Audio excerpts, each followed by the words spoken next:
It's got the flashlight.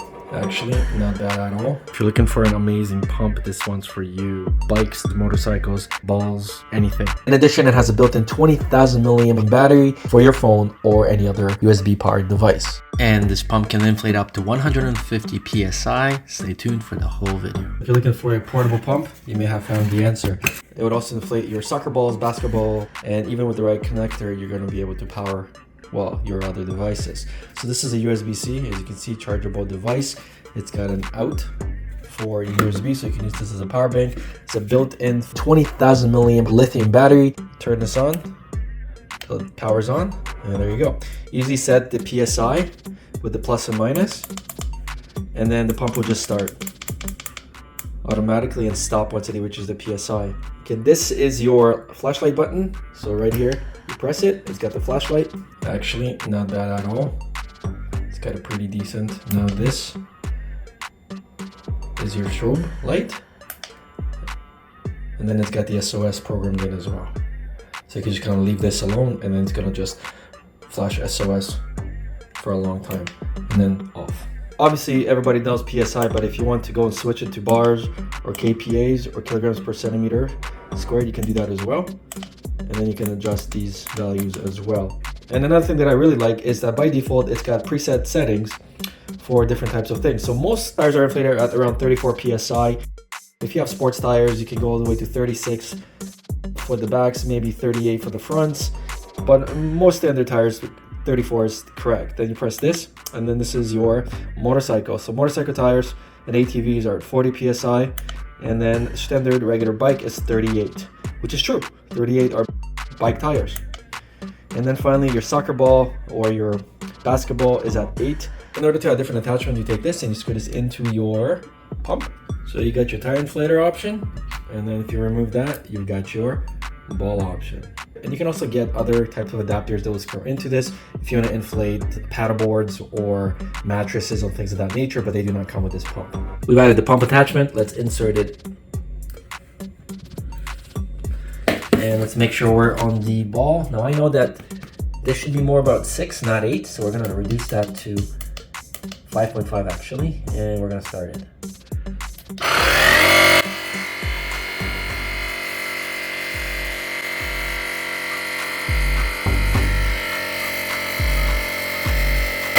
And done.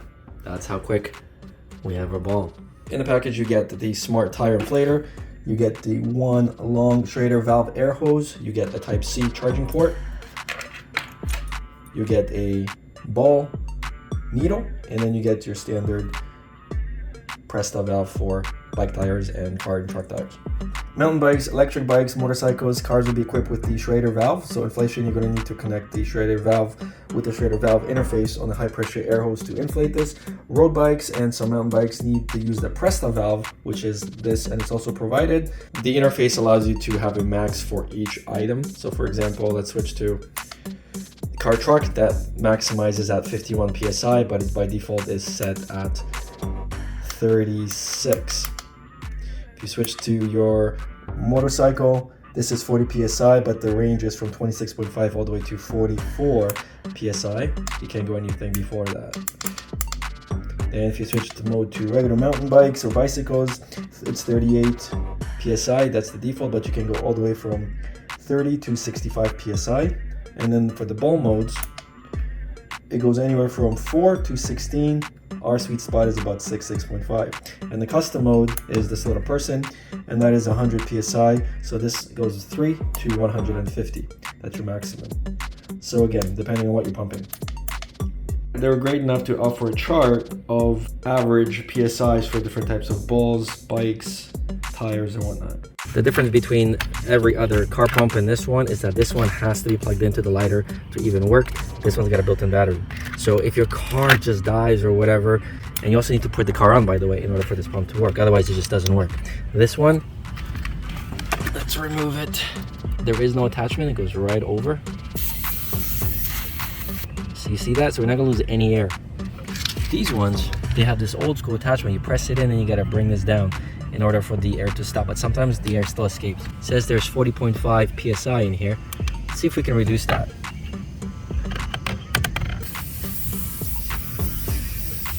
just gonna let this run, and you can see that it's dropping, and you're actually seeing in real time the PSI. So let's stop it. And now let's increase this back to what it was, which is 40.5. And let's start it.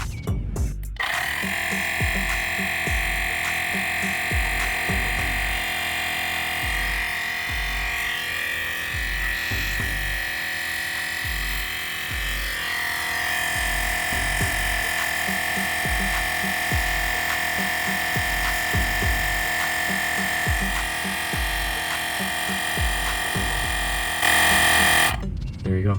It's actually faster than even the one plugged into the car.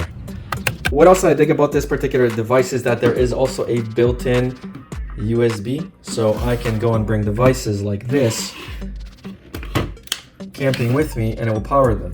So this is providing power to this mosquito lamp. Like, beauty. You couldn't ask for more. And to turn off this device, just hold it for 3 seconds. Do not use this pump when you're charging. Okay, don't plug this into a power bank, charge it, and try and pump your tire. It takes 4 hours for this to fully charge, and then it depends on the type of tires that you're pumping. So as versatile as this pump is, it is not just a car pump. And for the price, I definitely recommend having this just in your car or on you if you go camping or hiking. That's the video. Thanks for watching. See you guys in the next one.